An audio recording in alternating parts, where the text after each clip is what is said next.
Hello and welcome. This is the Fit for Privacy Podcast, the podcast for professionals. I'm your host Punit Bhatia. In this podcast, we talk to influencers so that you get to listen and learn from their experiences and thoughts. Remember, this is not legal advice, and if you need one, please contact a professional with your situation. So let's get started. So hello and welcome. Today in the Fit for Privacy podcast, we have Jodi Daniels, who's the CEO of Red Clover Advisors. So welcome, Jodi. Hi, thank you so much for having me. Thanks for being here.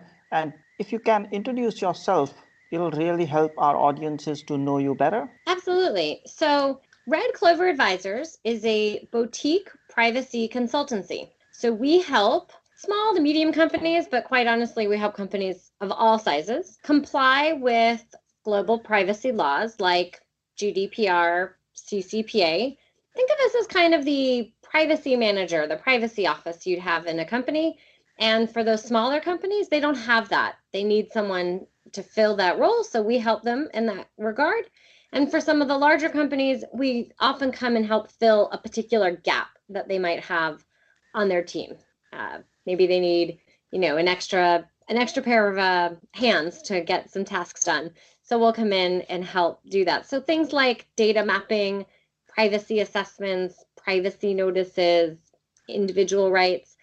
Really, we're very firmly grounded in the operational piece to try and make privacy be a part of the fabric of the company. So you're a privacy consultant for companies any size, or you offer privacy consultancy. So that's nice.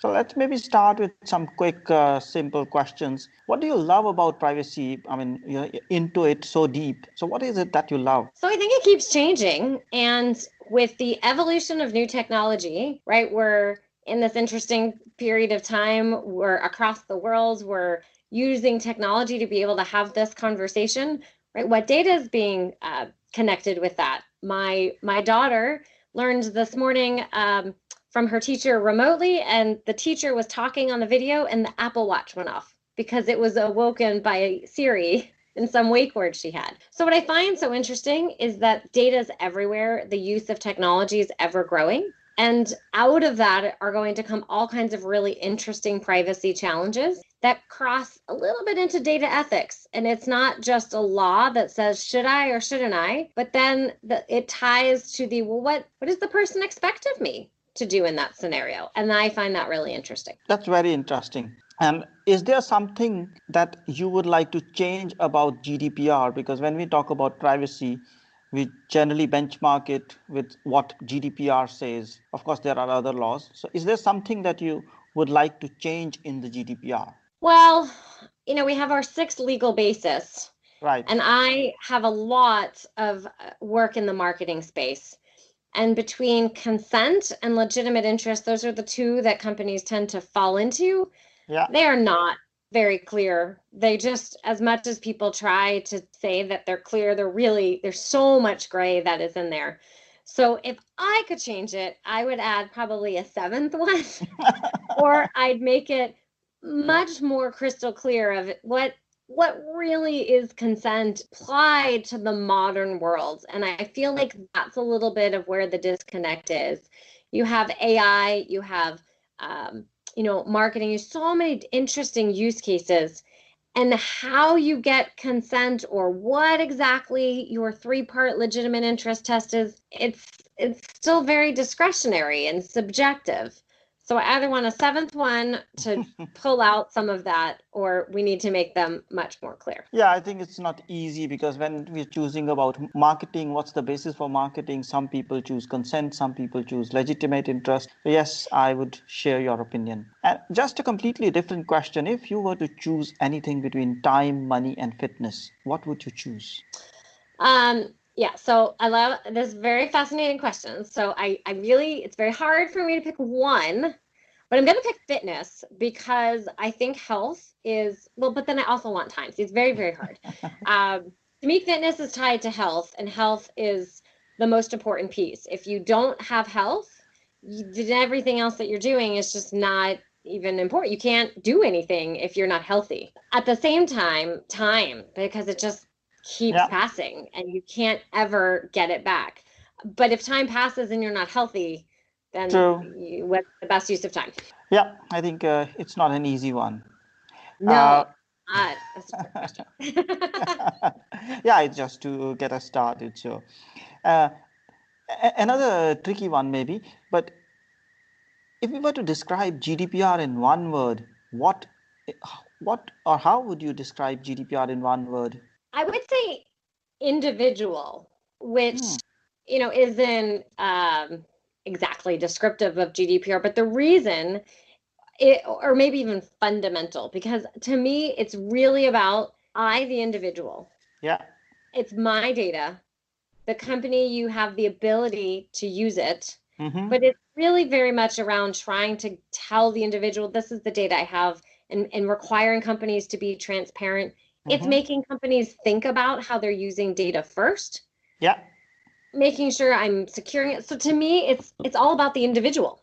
Makes sense. I think it links to your love about privacy also. Try and have it all tied together. Exactly. And is there something that annoys you, a kind of a privacy question which people ask and you're like, I don't want to hear that? Well, people just think they're done. Like, that GDPR thing. We did that 2 years ago. We're done. Oh, yeah. So like, what else, what is it that I need to do for GDPR? Or what else do I need to do? Because it's just such a misnomer that they did their privacy notice and they're done. It's like I check the box, I put it my window dressing, and I can leave now. Yeah, that's the strange part. You started on May 25th, 2018, rather than it ended on May 25th or when your project ended. It's not simple, but yeah, that's how people think. Yeah. So if I may, it is very much. Yeah. So if I may get into some compliance aspects of things, and since you help a lot of different varieties of say industries or different industries, so what's the most challenging aspect you find when it comes to implementing privacy laws in, say, small and medium enterprises? Because I think the answer would be different for corporates and small and medium enterprises, or maybe you can answer for both separately. Sure. So I think for the small business, they generally don't have anyone on staff who knows anything about privacy. Someone's been tasked. Here, go figure out this privacy thing. The laws are complicated, and depending on the industry they're in, there might even be conflicts. So how do they sort through all the different conflicts? But the real piece I think that's very challenging is they just don't understand and they don't know where to start. And so they often do the outside in. They do the privacy notice and a cookie banner because that's what everyone can tell from the outside. And then they think they're done. Yeah. And so the challenge is, how do I get started? And then they get started. They've done it. That was a project. They file it in their virtual cabinet and forget about it. And instead, it's how do I keep this on an ongoing basis? And the other piece that's kind of connected to it is a lot of times this is viewed as a cost. It's a compliance activity. It's not viewed as useful and beneficial. And so it's competing for time, energy, and money, and potentially people. So all those resources inside a small company. So how do I make sure I'm compliant and also get my sales and meet all the other requirements that I have and keep this up on an ongoing basis? I think that's really, really hard. And a large company, you might have some dedicated people for it, but what's very interesting is it's generally still scale. The problems are the same, just scaled proportionately. So a larger company might have some people who can monitor the law, but for the size and complexity of the organization, they still don't have enough people to be able to do it, or they don't have enough process, or the organization is so complex that trying to keep up with any new data uses and product changes is challenging from a privacy perspective. Yeah. And I think the knowledge also plays a part because the GDPR is recent law, so not everybody knows it. And then as we discussed about legitimate interest versus consent, there's a lot of interpretation issues and everybody interprets in their own way. So it doesn't make life simple. Absolutely. It's complex. It's a complex law. And, you also have to keep on top with the different rulings and different interpretations Right.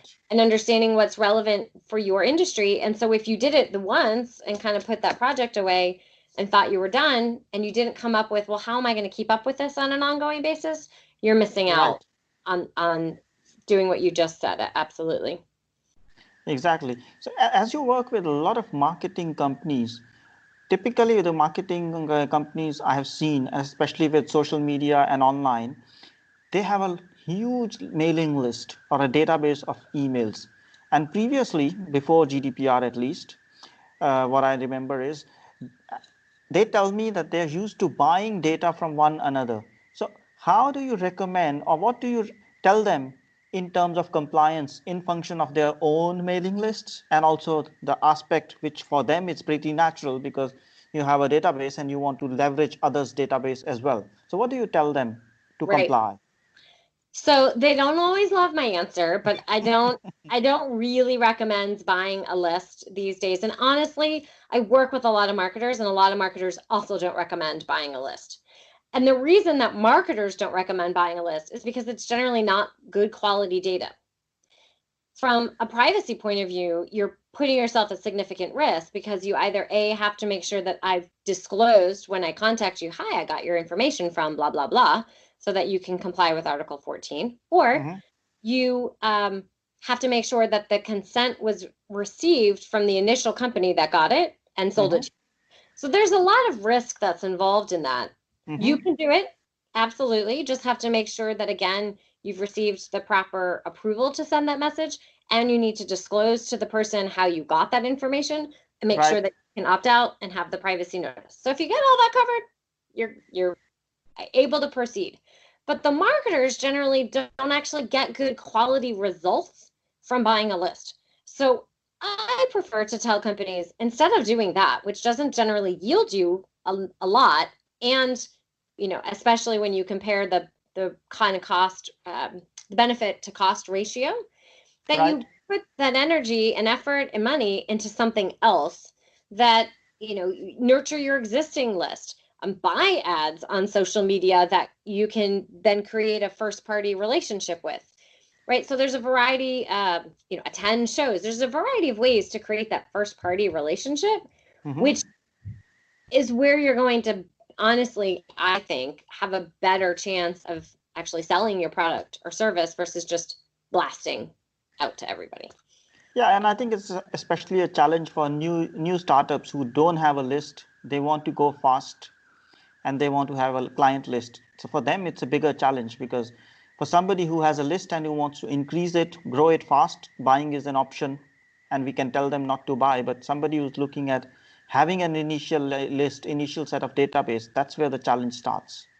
It's true, but it still really, I think, goes back to, so if I have nothing and I send it out to a whole bunch of people, how many are going to actually respond True. and buy my product? And I think in today's situation, you have a lot of companies that are not as excited about being spammed, right? And being True. kind of cold emailed. And maybe it works in certain industries. I think, some industries maybe a little bit more than others. If I'm a D2C brand, direct to Yeah. consumer brand, a little bit more open minded. But even the email service providers are getting a little bit smarter on that cold email traffic and are Yeah. blocking. So you have to make it through the spam filter and layer on top of the GDPR requirements and hope that I open it and hope that I don't get mad at you. That's a lot of layers. Indeed, I think the response rates on emails are getting lower and lower and lower with every week, month that we are passing by. And there's the other social media which is being used for more engagement. Yep. Social media is certainly right now. Yeah, and the consent is in itself very blurry, but yeah, it's much more direct. Right. Yeah, Absolutely. yeah. And linking to that, when we talk to small and medium businesses or sometimes even large corporates, people are asking, we go to an event, we collect a business card, and then what happens? Is collecting business cards compliant with GDPR? Of course, collecting is okay, but the fun Right. starts when you want to send them emails, when you want to. So, of course, there are different views around you shouldn't, but what's your view? Yes, and I was going to say this is one where I think you could line up 100 privacy people and get a lot of different answers. So my view on that is if I gave you my business card, that meant I gave it to you. I want to hear from you, but I want to hear from you. Right. So what should really happen is that you should come back and you should say, Jodi, it was so great to meet you at that Privacy Global Conference that just happened in DC virtually, or that was supposed to happen. Right. It was so wonderful to meet you. I'd really love to continue our conversation. And then from there, it naturally flows into the relationship. What I should not do is take that business card and then automatically add it to my CRM and send you the 6-part automated nurture sequence campaign. That is not, in my view, in scope and allowed under GDPR. I think I have a very similar view, and that's exactly the thing I advise. Along with it, when people ask, how can I send you a newsletter? And the same thing, ask them. That's the simplest way. Ask them or send them the first one and say, but don't send them the first one as if they've subscribed, saying, since we met, I thought this can be useful. Have a look. And if you want, you may want to, should I subscribe you, rather than just subscribe them in. Right. And if I may add on that one, so oftentimes, kind of tying it back to some of the other conversation we had, someone might have opted in and then they forgot that they said it's okay for you to share my information with some other third party. Right. So when you get the information, you probably get a group of them. So you should send an email, and at the top, just like you said, hey, thanks for signing up for the such and such webinar. Or was, you allowed us to, or you said, yes, it was okay for us to contact you from the special event that you attended. Look forward to one of these a month or 2 of these a month or whatever it is. You can opt out at any time. So you sort of put at the beginning as the reminder of who you are, because a lot of times people click boxes they can't remember they clicked, they didn't click, who knows, and you've advised them. And I think, again, that's just the transparency piece. Very simple, up at the top, and people either will most likely appreciate that, and if they really don't, then they'll unsubscribe. You don't want them anyways. Yeah, I think if they're not reading it, you don't want them to be on your list anyhow. The challenge is to get them to read it, and they will read it only if they subscribe voluntarily. Right. So I think I get tons of email every day, which I subscribe, but I don't get the time to read it. And after a few days, Exactly. It just goes the delete button. Yep. Not that I don't want to read it, but I don't have the time to read it. That's the challenge sometimes. Moving into the human aspect of it, because as you said, privacy is for individuals. Do you read the privacy and cookie statement? I know we want transparency and we expect everyone to read it. But as a privacy professional, knowing what goes behind it, of course, it's challenging for our parents or friends who are not in privacy to understand the importance of it. We do understand that a little bit more than others. So do you read privacy and cookie statements? Do you actually read privacy notices? And I do read the cookie notices. And there have been times where there's a website and the cookie notice, this just happened last week. It blocked me. If I didn't hit accept, it would not let me go to the bottom, like past the first part of the page. And I just said, I'm done. I don't even want to work with that website. So whatever that website was, completely lost my business because of how they had the cookie banner set up. So I do read them, and I can tell I give them a little bit of who are you and what do I think that website might or might not be doing with it.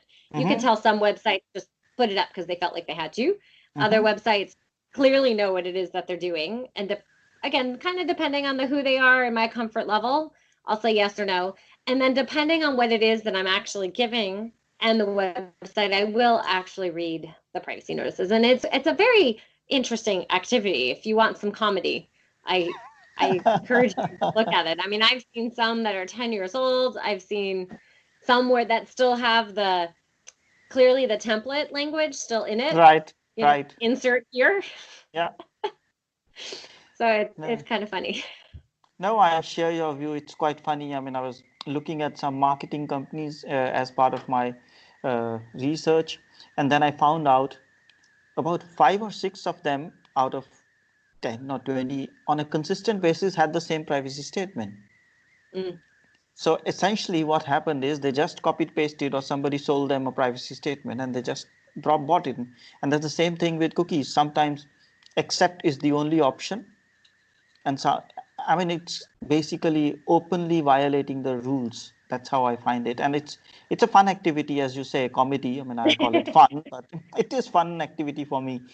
The first thing I look at the company is, do they have a privacy policy? Do they have a cookie notice? And then that's the first check, and then click on that. And sometimes they don't have one, and still there are lots of companies who don't have one. There are a lot of companies that still don't have one. It's absolutely true. Yeah. Okay. So privacy for us is the profession, and we make a living out of it. But privacy can also be boring for some others, like some others meaning for whom privacy is not a profession. I mean, some business people still they get it. So how do you feel others view privacy, and how do we make it interesting? Because I know you also do a lot of work on making it simple, like a 5 years old should understand. So what's your view on that? How do we make it interesting and exciting for people? I think we tie it and give practical use cases. And, right now we're in this COVID crisis when we're recording this. And so, there's some tie-ins right now. Should people be tracked on their phones who are social distancing? Should they be tracked with who has the virus and who does not?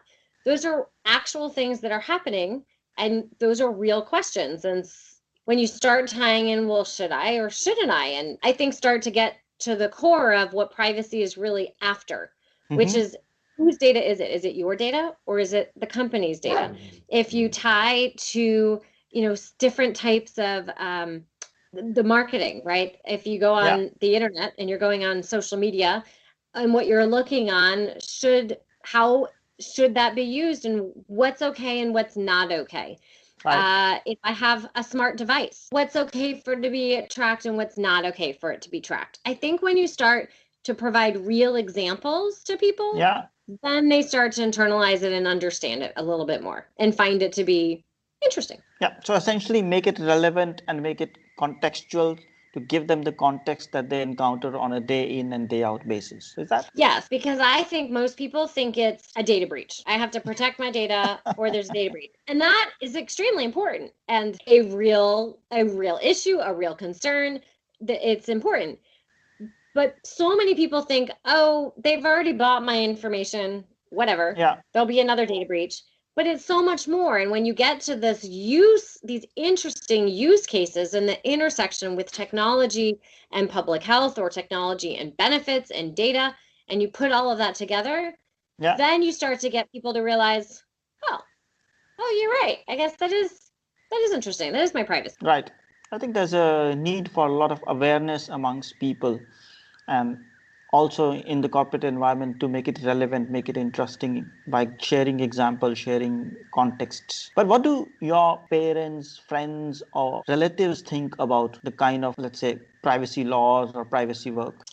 So, it's interesting. My parents, I think, don't understand any of it until there's a problem. I think that's true for a lot of my friends too. They don't understand it. They think data breach.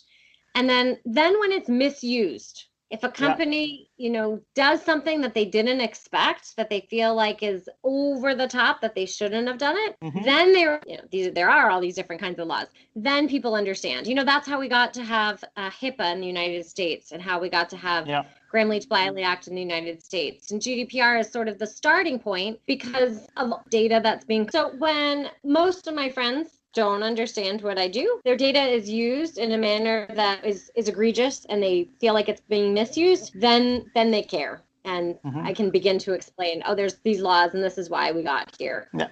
So I think when it matters, then they start to care. But the question is, when does it start to matter? And it starts to matter a little bit too late, because they don't look at privacy settings. They keep everything open. And then when something goes wrong, I should have done it. I could have done it. Yeah. So I think thanks for your time. It was wonderful chatting with you, having this conversation. If I may ask you, would you like to share one final message for the audiences? Absolutely. Well, first, thank you so much for the opportunity to come and talk with you today. And I would say for the audience is, there's so many wonderful, then these laws will have more meaning behind them. So it can't just be a law, what happens with our data. It really needs to be us as individuals to demand what companies should and shouldn't be doing with it. So I would say to take ownership and have a communication and have a dialogue. Okay. Perfect. So it was great having you. Thanks for coming here. And so for everyone else, thanks for tuning in. This was Jodi Daniels, and I look forward to seeing you in the next episode. Thanks for tuning in. I hope you liked this effort. Please do click like, comment, and share. It is okay if you did not like it. Please still do make a comment and share with us what we can improve.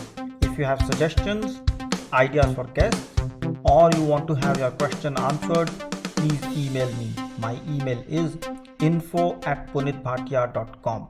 You can also share this with others, and if you do so while tagging me in, I will personally thank and acknowledge your contribution in coming episodes. Thanks once more, and look forward to seeing you back in 2 weeks. Remember, this is aired every alternate Thursday at 8 a.m. Till then, stay safe, stay blessed, and stay happy.